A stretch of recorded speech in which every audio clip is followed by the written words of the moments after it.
Adani Gangavaram port నిర్వాసితులు మళ్లీ మోసపోయారు. భూములు, ఉపాధి పోగొట్టుకున్న నిర్వాసితులకు ఉద్యోగ భద్రత కల్పించాల్సిన ప్రభుత్వం అదానీతో చేతులు కలిపి వారిని నట్టేట ముంచేసింది. వైసీపీ పార్టీ ఏజెంటుగా పనిచేస్తున్న జిల్లా కలెక్టర్ ఏ మల్లికార్జున నేతృత్వంలో గురువారం జరిగిన చర్చల్లో కూడా అదానీకే మేలు చేసే నిర్ణయాలు తీసుకున్నారు. 14 ఏళ్ల క్రితం కాంగ్రెస్ ప్రభుత్వం నిర్వాసితులకు ఇచ్చిన హామీలు ఎప్పుడో గాల్లో కలిసిపోయాయి. న్యాయబద్ధంగా కార్మికులకు ఇవ్వాల్సిన జీతభత్యాలు ఇప్పటికీ అమలు కావడం లేదు. అదానీ మెడలు వంచి కార్మికుల శ్రేయస్సును చూడాల్సిన కలెక్టర్ మల్లికార్జున అదానీకి మాత్రం మేలు చేకూర్చే నిర్ణయాలు చేసి వారిని నిలువునా ముంచేశారు. గంగవరం పోర్టు నిర్మాణ సమయంలో దిబ్బపాలెం గ్రామం పూర్తిగా పోయింది.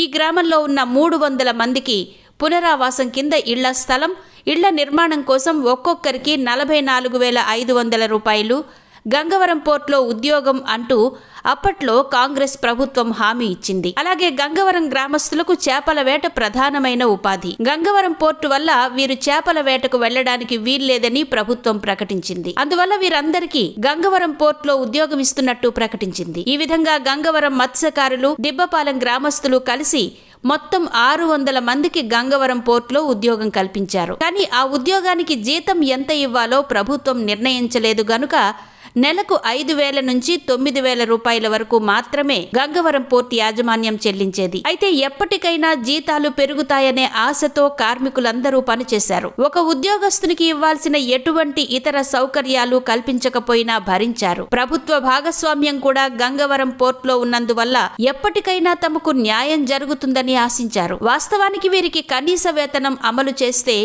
ఒక్కొక్కరికి 36,000 రూపాయల వరకు నెలసరి జీతం ఇవ్వాల్సి ఉంది. కానీ వీళ్లకు ఇప్పుడు గరిష్టంగా నెలకు 16,000 రూపాయలు మాత్రం ఇచ్చి వెట్టి చాకిరీ చేయించుకుంటున్నారు. ఈ నేపథ్యంలో గత ఏడాది తమ న్యాయమైన హక్కులను అమలు చేయాలంటూ 2 నెలల పాటు సమ్మె చేశారు.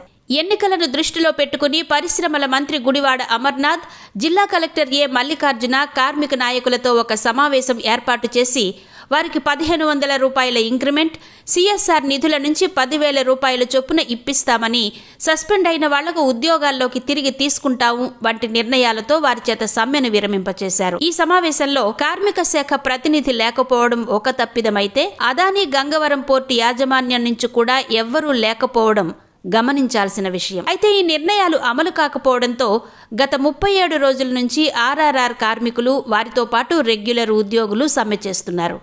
అయినప్పటికీ కలెక్టర్ మల్లికార్జునకు గాని, మంత్రి గుడివాడ అమర్నాథ్కు గాని మొహం చెల్లక వారితో సంప్రదింపులకు పూనుకోలేదు. ఇదే సమయంలో విశాఖ ఉక్కు ముడిసరుకు రవాణా ఆగిపోయిందని, దీనివల్ల ఉక్కు తీవ్రమైన ఇబ్బందుల్లో పడిందని, ఈ గండం నుంచి గట్టెక్కించాలని ఉక్కు అధికారుల సంఘం నేత కేవీడి ప్రసాద్ హైకోర్టును ఆశ్రయించారు.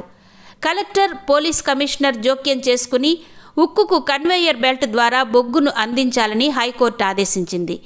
అయినా కలెక్టర్ మల్లికార్జున ముందుకు రాలేదు. దీనిపై హైకోర్టులో కలెక్టర్, సిపి, పోర్టు సీఈఓలపై కోర్టు ధిక్కారం కేసు కూడా నమోదైంది. అప్పటికి కలెక్టర్ నానుస్తూ ఎన్నికలు అయ్యేంత వరకు కథను కొనసాగించారు. మధ్యలో పోలీస్ కమిషనర్ జరిపిన చర్చల్లో కార్మికులు తమకు 35 లక్షల చొప్పున ఇచ్చి స్వచ్ఛంద పదవీ విరమణ చేసి వెళ్లిపోతామని స్పష్టం చేశారు. అదానీ చేత ఈ మొత్తానికి అంగీకరింపచేయడంలో కలెక్టర్ మల్లికార్జున విఫలమయ్యారు.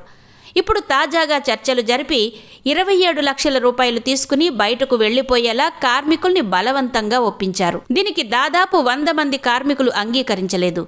అయినా బలవంతం చేయడంతో దిక్కుతోచని పరిస్థితుల్లో కార్మికులున్నారు. ఈ విధంగా అడుగడుగునా గంగవరం నిర్వాసితుల్ని దగా చేస్తూనే ఉన్నారు. స్వచ్ఛంద పదవీ విరమణ తీసుకుని వెళ్లిపోవడానికి దాదాపు 100 మంది కార్మికులు అంగీకరించలేదు. 27 లక్షల రూపాయలు 45 రోజుల తర్వాత కార్మికులకు ఇవ్వడానికి కలెక్టర్ మల్లికార్జున నిర్వహించిన సమావేశంలో నిర్ణయించినటువంటి విషయం తెలిసిందే. అయితే దాదాపు 100 మంది కార్మికులు తాము ఉద్యోగంలో కొనసాగుతామని, తమకు స్వచ్ఛంద పదవీ విరమణ వద్దు అంటూ ప్రకటించారు. అయితే గంగవరం పోర్టు యాజమాన్యం ఈ రోజు కార్మికుల్ని లోపలికి రానివ్వలేదు. దీంతో వీళ్లు గేటు బయటే ఉండిపోయారు.